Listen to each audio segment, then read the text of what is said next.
چې دعوت به ورکړو دی په فورا نسب تپوس شروع خطه ووایه که نه ستا هغه یو خو دی زمونږ خو فلانی دی مونږ ته نسب معلوم دی دا بوت مونږ ورته بوت وایو وایي به خدای وایي چې دا د دې ځای نه راغلی دی د هغه ځای نه راغلی دی ستاسو د خدای څه نسب دی د هغې ټولو الله دا جواب وایي او په دې باندې د الله قدرت هم ښکاره کېږي د دې نورو صورتونو سره تعلق هم دغه دی چې د دې ترجمه واورئ تاسو ته به پته ولګي چې قل هو الله احد الله هغه یوازې دی الله الصمد الله بې نیازه دی بې نیازه دی د هېڅ چا د هېڅ څیز ورته ضرورت نشته که دا ټول ځای دې دنیا ته راوستي یو او عبادت باندې یې لګولي یو هغه زمونږ د خیر دپاره الله ته څه فایده په دې نشته او که تا عبادت پرېښودو الله ته یې څه نقصان نشته لم یلد ولم یولد نه د چا نه پیدا دی نه د هغه نه څوک پیدا دی په دې کې د الله قدرت ښکاره کېږي قوت ښکاره کېږي چې قادر مطلق ذات انسان ته ته سوچ وکړه زنانه ذات ته سوچ وکړه سړي ته سوچ وکړه د اولاد په دې پیدایش کې په دې معاملاتو کې سوچ وکړه چې څومره کمزوري راشي ضعف راشي بیماري راشي چاته الله زامن ډېر ورکړي چاته الله لوڼه ډېرې ورکړي د چا 10 کاله تېر شي اولاد یې نو دا پیدا کېدل او یا پیدا کول دا د انسان په کمزورۍ باندې دلالت کوي چې ټول دې ژوند ته دې ټول عمل ته سوچ وکړي په دې کې کمزوري نو الله نه د چا نه پیدا دی نه د الله نه څوک پیدا دی هغه قادر مطلق ذات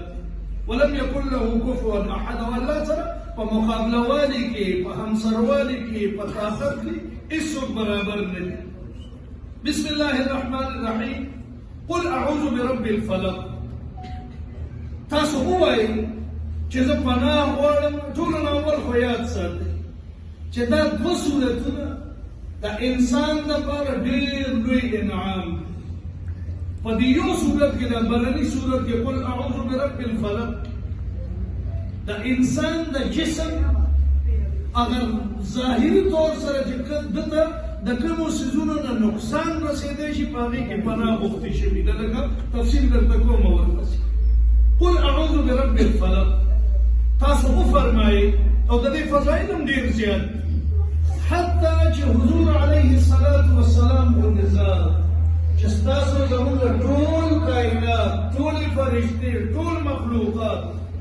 هغه یو طرف ته شي او بل طرف ته د حضور علیه الصلاة والسلام یو ویښته مبارک شي بیا په مقابله کې نه برابرېږي هغه ذات فرمایي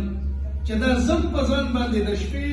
هغه په بدن باندې مګه مزان باندې ویما لکه زموږ د والد صاحب ټول عمر مونږ لیدلی ټول عمر یې عادت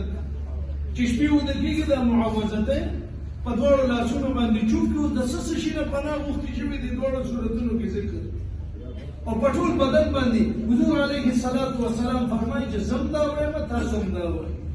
حضرت عقبه رضی الله تعالی عنه فرمایي چې د حضور علیه الصلاة والسلام سره روان وم یو تنګ ځای کې لکه د غرونو منځ کې دا لاره چې شدید ترین ذل راغی